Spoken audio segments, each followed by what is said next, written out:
Hello, नमस्कार दोस्तों। आज हम बात करेंगे बजाज हेल्थ केयर स्टॉक के बारे में और जानेंगे इसके इम्पोर्टेंट सपोर्ट और टारगेट के बारे में। साथ ही ये वीडियो आपकी एजुकेशन के लिए है, बाय सेल की कोई एडवाइस नहीं है। फिर भी आप ट्रेड करते हैं तो अपने फाइनेंशियल एडवाइजर से जरूर कंसल्ट करें। तो चलिए वीडियो की शुरुआत करते हैं। यहाँ पर देख रहे हैं कि मैंने स्टॉक में जो है डेली चार्ट फ्रेम लिया हुआ है और स्टॉक में अगर आप देखेंगे तो एक मूविंग एवरेज का भी यूज किया है, जो लगभग हमारा 200 दिनों के मूविंग एवरेज का है। तो यहाँ पर देखिएगा कि स्टॉक अभी इसके नीचे चल रहा है, तो इसका मतलब ये हुआ कि स्टॉक लॉन्ग टर्म में अभी हमारे स्टॉक के डाउन ट्रेंड को इंडिकेट कर रहा है और स्टॉक जब तक इसके नीचे है तब तक हमें लॉन्ग टर्म में बाय पोजीशन नहीं बनानी चाहिए, जो कि ये सब लोग यूज करते हैं जो अच्छे इन्वेस्टर होते हैं उनके लिए। अब यहाँ पर देखिएगा कि स्टॉक जिस तरह से हमारा पिछला हाई बनाया था, स्टॉक इसके हाई को टेस्ट करके स्टॉक में गिरावट आई है। तो यहाँ पर देखिएगा स्टॉक ने ये हाई बनाया था 508 के आसपास का, 508 510 का, और स्टॉक वहीं से टेस्ट करके गिरते हुए आ रहा है। तो स्टॉक में जो गिरावट आ रही है वो अगर आप देखेंगे तो हमारा जो पिछली बार का हाई था, जो यहाँ पर हमारा हाई बना हुआ था, और स्टॉक ने इसी हाई के आसपास स्टॉक ने हमारा जो है सपोर्ट लिया था पहले भी, और स्टॉक ने यही हाई के पास में स्टॉक ने फिर से जो है यहाँ सपोर्ट लिया, यहाँ पे हाई बनाया, फिर स्टॉक ने यहाँ पे सपोर्ट लिया। अब स्टॉक क्या कर रहा है कि स्टॉक हमारे इस हाई के पास में खड़ा है, जो यहाँ पर अगर आप देखेंगे तो आपको अच्छे से दिखाई देगा, जो मैं आपको यहाँ पर बना करके दिखा रहा हूँ। तो ये मैंने जो लेवल्स है ये आपके सामने पुराने लेवल्स थे वही बना करके बताए। अब क्या करते हैं कि स्टॉक हमारा इसी हाई के पास में है और स्टॉक हमारा इसी लो के पास में है। तो आपको क्या करना है, आपको एक चीज ध्यान में रखना है कि स्टॉक हमारे इस हाई से टेस्ट करते हुए नीचे की तरफ आ रहा है और स्टॉक हमारा इस सपोर्ट तक पहुंच चुका है। तो स्टॉक में ये जो लास्ट का जो सपोर्ट लेवल है ये हमारे लिए इम्पोर्टेंट है, क्योंकि अगर स्टॉक हमारे इस लेवल को तोड़ेगा 310 के लेवल को, तो गिरावट आना तय है। तो इस बात का एक तो ध्यान रखिएगा। दूसरी बात, स्टॉक में क्या कर रहा है कि हाई बनाने के बाद स्टॉक ने यहाँ पे लो बनाया, और ये जो लो था अगर आप इसको देखेंगे तो ये हमारा पुराना हाई था, जो कि आपको मैं सामने से बना करके दिखा रहा हूँ, अच्छे से समझ में भी आ रहा होगा। और ये जो हाई था ये यहाँ का लो था, और अगर आप पीछे भी जाकर देखेंगे तो और भी आपको लेवल्स मिलेंगे। फिर स्टॉक ने ये लो तोड़ा, फिर यहाँ पे लो बनाया, फिर इस लो को तोड़ा, फिर यहाँ पे लो बनाया, फिर इस लेवल को तोड़ा, स्टॉक ने यहाँ लो बनाया, और इस तरह से लो बनाते बनाते यहाँ तक पहुंच चुका। तो अब जो आपका जो लेवल है 310 रुपए, 311 रुपए का, ये जो है लेवल अगर टूटता है तो आपको कंटिन्यूअस गिरावट देखने को मिलेगी। क्यों?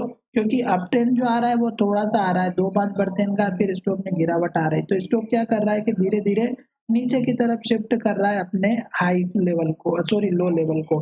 तो जल्दबाजी बिल्कुल नहीं करें, क्योंकि स्टॉक अगर हमारे इस लेवल को तोड़ देगा तो गिरावट कंटिन्यू रहेगी।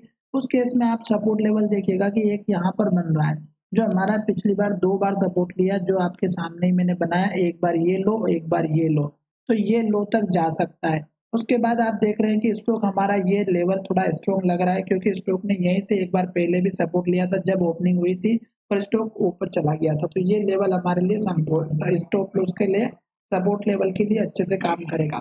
लॉन्ग टर्म में अभी हमारा दिख रहा है कि 200 दिनों मूविंग एवरेज के नीचे चल रहा है, तो हमें इस बात का थोड़ा-सा ध्यान रखना है, जल्दबाजी बिल्कुल नहीं करनी है, क्योंकि अगर स्टॉक में एक हमारा गलत फैसला स्टॉक को डुबा सकता है। कंपनी का नाम भले कितना भी अच्छा हो, हमें ट्रेंड के साथ में काम करना है। तो शॉर्ट टर्म में देखा जाए तो स्टॉक स्विंग ट्रेडिंग के बेसिस पे डाउन ट्रेंड में है। अगर लॉन्ग टर्म में भी देखा जाए तो स्टॉक उसके नीचे ट्रेड कर रहा है। जैसे स्टॉक हमारा सपोर्ट लेकर के ऊपर की तरफ जाता हुआ नजर आए तो आपको टारगेट कौन सा रखना है, तो टारगेट आप पहला ये रखिएगा 355 के आसपास का, छोटा टारगेट है पर चलेगा। तो ये आपका पहला टारगेट बनेगा 354 के आसपास का। मैं इसका कलर चेंज कर देता हूँ ताकि आपको समझ में आए। दूसरा टारगेट आपको किस तरह से पता करना है, एक तो यहाँ पे लो बना है ये रख सकते हैं, और अगर आपको ये नहीं रखना है तो आप देखिएगा ये जो हाई बना है यहाँ तक का रख सकते हैं 390 के आसपास का। तो ये उसके बाद का आपका टारगेट रहेगा।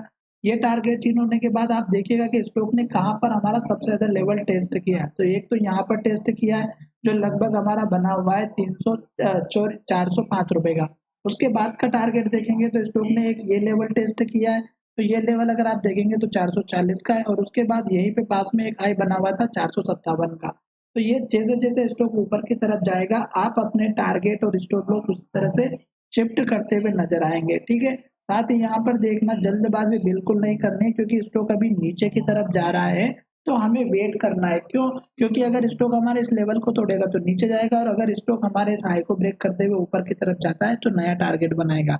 अब मैं ओवरऑल कहानी दिखाता हूँ कि स्टॉक क्या कर रहा है। स्टॉक में क्या हो रहा है कि स्टॉक में गिरावट आ रही है, एक लेवल पर जाकर के सपोर्ट लेता है, थोड़ा-सा हल्का-सा अप मूवमेंट आता है, फिर गिरावट आती है। तो सेम सिचुएशन यहाँ पे बन रही है, सेम यहाँ पर भी बनी है, सेम यहाँ पर भी बनी है।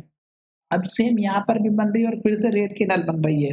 तो इसका मतलब ये है कि स्टॉक में ग्रीन कैंडल कम बन रही है, रेड कैंडल ज़्यादा बन रही है और लो के पास क्लोजिंग होती है, तो स्टॉक में गिरावट ज़रूर आएगी। जैसे यहाँ पे देखिएगा हर बार देखेंगे तो रेड कैंडल बन रही है, हर एक कैंडल का लो ब्रेकआउट हो रहा है। तो आपको जल्दबाज़ी नहीं करनी है, स्टॉक सपोर्ट की तरफ खड़ा है और अगर हल्का-फुल्का भी गिरावट आता है तो स्टॉक में भारी गिरावट रहेगी। तो अभी स्टॉक डाउन ट्रेंड में, जल्दबाज़ी बिल्कुल नहीं करें और इस वीडियो में बाय सेल की कोई एडवाइस नहीं है। फिर भी आप ट्रेड करते हैं तो अपने फाइनेंशियल एडवाइजर से ज़रूर कंसल्ट करें। तो चलिए मिलते हैं नए वीडियो में और आशा करता हूँ कि वीडियो पसंद आया है तो चैनल को सब्स